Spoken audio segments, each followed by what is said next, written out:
Eileen Bjorkman, The Fly Girls Revolt, the story of the women who kicked open the door to fly in combat. So, what inspired you to join the Air Force? It was 1980, and I'd been out of college about a year at that point. I was just a little bored and looking around to, for something else to do. The Air Force recruiter was at the University of Washington, which was my alma mater. I decided to go over and talk to them, just see what it was all about. My dad was in the Air Force, so I was familiar with the Air Force, so I went over and talked with them for a little bit, and the next thing I knew, I was signing all these papers and going over to get my physical, and everything just kind of went from there. And initially, I thought I'm going to go do this for a few years and see how it works out, and found out I really liked it and wound up making a career out of it. When you first started, what were some of the challenges of being a woman in the military? By the time I came in, most career fields were open to women at that point. The biggest limitation was that women were by law barred from flying combat aircraft in combat and from serving on combat ships. And the Army, by policy, didn't allow women into combat units. So that was somewhat limiting for some people's careers. It wasn't really limiting for me because I was not a pilot. I did not have an operational job. I was an engineer, but I certainly saw how it affected women that I knew, women who were pilots. Not all women wanted to fly combat aircraft. It's not like not all men do, but there were women who did want to fly them and were qualified, and I could see the impact that had on their career.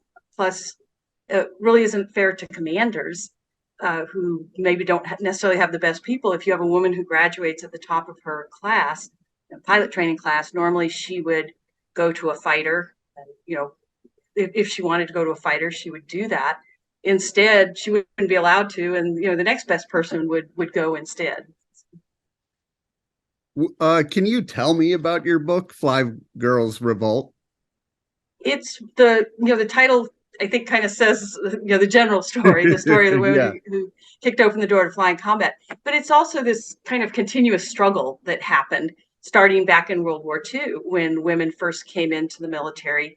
They were not going to be in there permanently, but then after the war, 1948, Congress passed a law to keep a small cadre of women around in case, to build on in case they needed to have more women in wartime again.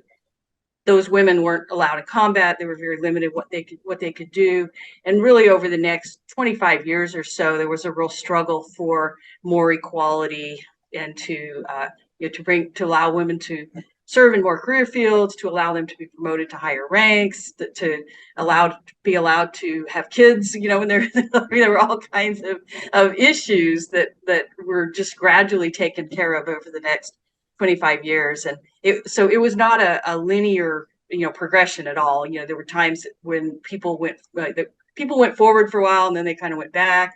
And so I wanted to write about that entire struggle, not just the women of the 70s and 80s. That's the focus of the book, is the women of the 70s and 80s who were the ones who finally got to go to pilot training and finally got to really make the final push to open the door. But those women who served before them laid the groundwork for that. So I wanted to make sure that I told that whole story and not just the final 20 years or so. Well, I found that fascinating where, sometimes you don't realize the baby steps to create this moment. And, your book shares that. Right. I thought it was really critical to get all those stories in. So, how important is it to, understand the history to shape the future? I heard somebody say, when we hear history from different perspectives, we get different stories.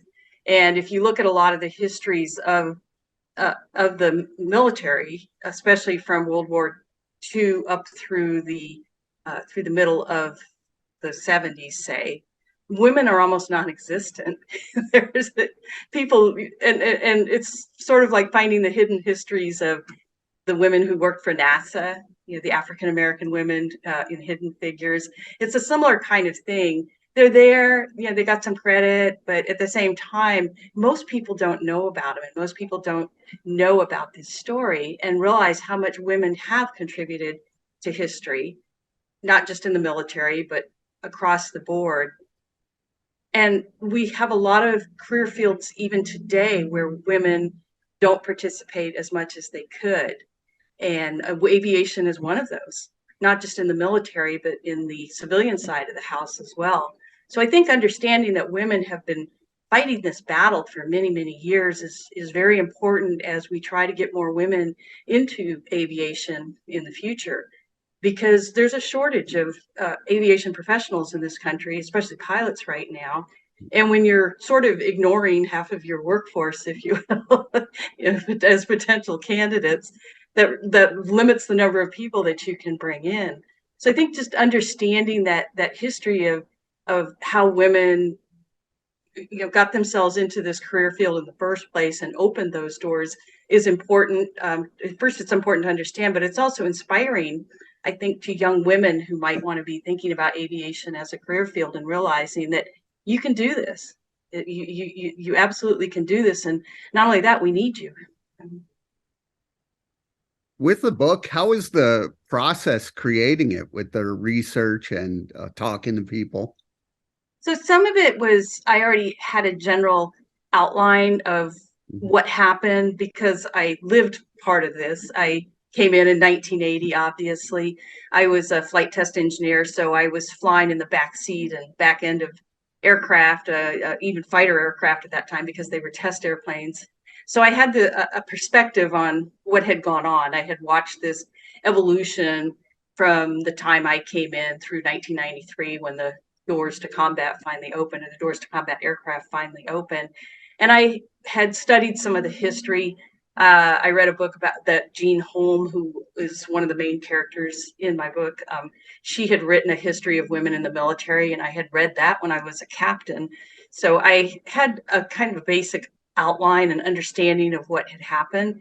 And then, of course, I knew women who were involved in the final push to kick the door open to combat. And so I was able to get a hold of them. I went to an organization called the Women Military Aviators, and they were able to put me in touch with other people who had been part of the history of opening the doors. A lot of newspaper articles, a lot of digging into archives, visiting various places that have archives related to Air Force history and history of women in the military, and the story just gradually started coming together. Like I said, I kind of had that general outline just because of my own knowledge, but it really did take digging into the archives. I mean, for one thing, there were things I'd forgotten. There were things I didn't understand at the time. You view something as a captain, you think you're seeing one thing, and then you find out later, digging into the archives, well, you didn't really have that right picture, because you're kind of down in the weeds looking up, and when you have a chance to step back and look at something, you have a little bit different perspective on it. So when I was researching you, I saw about one of your other books about your father and his careers, but what are some of the things you've learned from him? I would say probably the biggest thing was the need for persistence. You just stay at something that you're doing. He his story that I wrote about, he designed an airplane when he was in college to set a world record, and it took him 50 years, but he finally built the airplane and set the world record. So when he was 82 years old. So it's all about not giving up on your dreams. I spent 30 years in the military. One of my dreams was always to write a book. And I always kind of thought it would probably be a technical book because I was a technical person. But after I retired and I started doing a little bit of writing on the side, and I realized that, with some classes and things like that, I realized that maybe I did have a book in me after all that wasn't just a technical book. And that, so his story kind of inspired me to write that book, that first book in the first place. And everything kind of went from there. So never give up on your dreams. So what motivates you? I have a strong curiosity for lots of things. I guess that would be the best way to put it. Is I'm curious. When I see something new that I'm interested in, I immediately go out and find out everything I can about it. I Google about it. I buy books about it. I read magazine articles about various topics. I'm very interested in history, which is kind of ironic because when I was in high school, I actually didn't really like history. I think that was because of the way it was taught, though. It was mostly these dry facts, memorizing things that I didn't really find very interesting. But I find that when you put history in perspective and when you talk about the people and bring the people into it and why they made decisions and you treat history as people, because that's really what it is. Yeah. It's history of people. Yeah. And so when you treat history in that way and you bring it to life through the eyes of various people, that to me is the kind of history that I like to read about and that I like to write about. And I also am very passionate about writing veteran stories because there are so many stories out there that have not been told. Every time I do an article or do some research on something, I find so many fascinating stories out there that have not been captured, and not just necessarily an individual story, but stories of various groups out there that have been overshadowed or overlooked. Yeah, with that and with the book, what do you want people to take away from it? The main thing is just an appreciation for this story and for what this group of women went through, primarily the women of the 70s and 80s. There's been a lot written about the women from World War II, the group called the WASP, the Women Air Force Service Pilots. A lot of younger women have published memoirs about flying in combat, but there's not a lot out there about the women of my generation from the 70s and 80s and what they went through, and they were the ones who made that final push to open the door. And I just feel like their legacy needs to be captured the way the legacy of these other groups of women have been.